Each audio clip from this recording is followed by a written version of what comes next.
When I was growing up in Finland and the winters are very cold and dark, I needed to figure out something to do. And my escape was snowboarding. Also because I didn't really enjoy being at home that much. I guess it has something to do with that my father died when I was 4 and it kind of left an empty space, and home kind of reminded me of something broken. This is something I was just starting to realize. But anyways, so my escape was the snow and snowboarding. And I did a lot of it. I usually went to the snow park right away when it opened, and I stayed until it closed. So that was like on the weekends from 10 a.m. to 7 p.m. I later in life got the dream to make this a lifestyle and to get sponsors. I actually had a vision, and I still remember the exact moment when I dreamt of being this sponsored snowboarder, but inside of Finland. That was the goal. I was like, if I can reach this level, then I'm gonna be really satisfied and cool. And guess what? I reached that level. And this story is gonna be about how I reached that level, and I will show you what a lot of people forget when it comes to reaching for your goals. So the first thing I needed to do to reach my goal was to move into the capital city of Helsinki, because I was living in a 5,000 people village called Pohja. That actually translates into bottom. So it's like this Drake song, started from the bottom, now we're here. That's been my life story. I've lived at the bottom. So that's where I started, and there weren't any possibilities to get sponsored or to get noticed or to do stuff that I would be deserving to be sponsored, because that's essentially what it is. You need to be that level of person, that level of skill to deserve to be sponsored. So I moved to Helsinki alone when I was 18. And the way I did it was that I applied for a school and I went studying, but I actually went snowboarding. So this is how I justified this whole case for my mom, and it worked out pretty well. I think I lived in Helsinki for around 2 years, and I snowboarded as much as I could. And I even went on some trips alone where I found some friends who actually had a team who were filming, and I was able to join them. And even if that wasn't the easiest thing, I had to kind of prove my worth. I had to show what I am able to do, but in the end, that became the vehicle for getting my sponsors. I learned how you can start filming yourself and filming the tricks in the street, because I wasn't a regular snowboarder. I wasn't this competition guy. I wanted to be a street snowboarder who do tricks in the street. We gather snow, we jump on handrails, we do all kinds of stuff. So that was the thing, and I loved it. Like the dangerous stuff, like the risk and everything, that was what kind of ignited the spark for me. And I had some heroes. I looked up to some of the American guys who were just amazing, who were pioneers in street snowboarding, and I actually got to meet some of them later on. But the thing is, how I got sponsored was kind of a coincidence, and I didn't apply for sponsorships. I didn't try to get sponsors. I had it in my mind, and what I did was that I set out to film a video part for myself, and if someone asks, I'm gonna have that ready so I can show what I can do, what I would represent for their brand.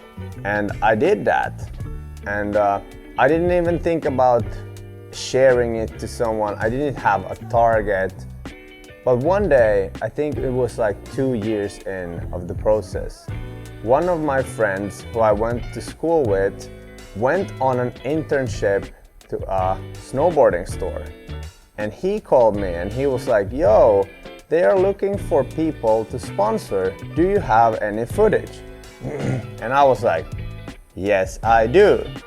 And I sent them this 3-minute video part that was not the best quality and not the best snowboarding, but they were stoked.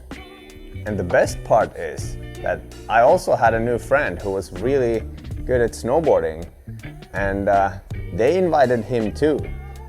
So we got to the shop and they were like, yeah, I think one of you can ride for this one brand forum, and then another one can ride for like Foursquare and Special Blend, and we had these ideas.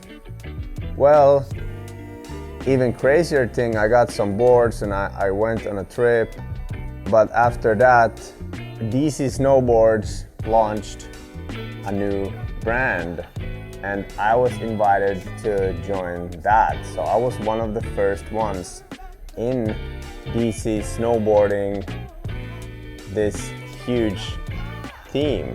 I weren't global, I was on a local level, but that was super cool to me. And yeah, I stayed there for like 6 or 7 years.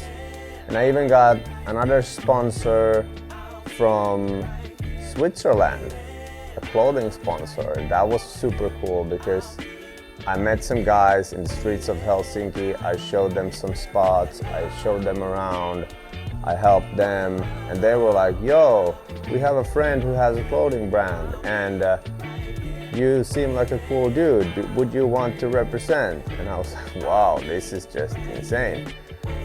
And these similar stories have happened. I've gotten free stuff just because I was showing people, helping people, being the guy in Finland who kind of knew how things work there. Because Helsinki in Finland is kind of a famous place for street snowboarding because the police is kind of fine with it. In the States it's illegal and you can get fines and there's all kinds of hustle, but Helsinki has a lot of potential, and back in the days that was kind of the mecca, the place to go to filming snowboarding movies. So there was a lot of foreigners coming there and that was super cool. But the lesson of the story is that you shouldn't focus on the outcome. And this was the case with my snowboarding. I focused on the input. I focused on my skills, on how good I can be and what I can represent. And that was the thing that got me the results. And I've even failed to realize this later in life, and I think it's about going after things and stuff like that, and I even feel stupid because I know from experience that you should only focus on the skill and making connections and putting yourself out there, but trying to get a job or something without focusing on becoming better at the skill is not a good way to go. So whatever you do, focus on becoming so good at the skill that you do so that people can't ignore you. There's a saying, be so good they can't ignore you. And if you do that, there will be no problem at all of making money, making connections, creating your dream life. The problem is that a lot of people try to find shortcuts and not put in the time and effort to become really good at some skill and leading with that. So, the point of the video is lead with skills, make connections, and go for your dreams. They are possible. I've reached some of my dreams that I never thought were possible, and all my life has kind of been a dream. I've lived a life of immense freedom. I've never worked a job over 15 months at a time, and I'm 37 and I'm still here, I'm still going strong. So whatever you do, focus on your skills, make connections, and like this video. Comment what you think. Do you agree with this? Do you think that skill and creating the best version of yourself is the way to go? I'm curious. And subscribe to my channel if you haven't already. My name is Mitz, and I'll see you in the next one. Peace out, stay cool. Bada bing, bada boom.